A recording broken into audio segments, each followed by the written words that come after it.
नमस्कार मित्रांनो, लग्नानंतर होईलच प्रेम या मालिकेच्या पुढील भागामध्ये आपण पाहणार आहोत. वसुंधरा आणि रम्या हे फार्म हाऊसमधून अचानक घरी आलेले असतात. तेव्हा मानिनीही त्यांना विचारते, तुम्ही अचानक आला आहात, तुमचा स्वयंपाक तर केलाच नाही. तेव्हा रम्या आणि वसुंधरा बोलतात, तसे आम्हाला जेवणाची काही गरज नाही, आमचं पोट भरलेलं आहे. तर तिकडे आपण पाहतो जीवा हा काव्याला बोलतो, मला नंदिनीला दुखवायचं नाही कारण मी तिच्यावर खूप प्रेम करतो.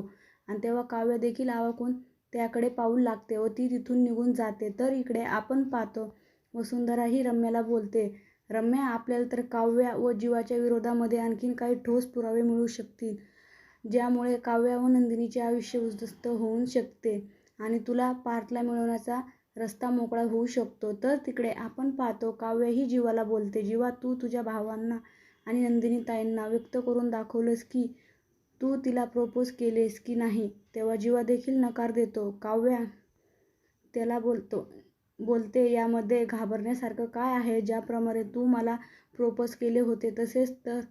आणि पुढे जाऊन ती बोलते, जोपर्यंत मी माझ्या मनातले सर्व काही बोलून दाखवत नाही तोपर्यंत माझ्या मनातले ओझे कमी होणार नाही, असे बोलून ती तिथून निघून जाते.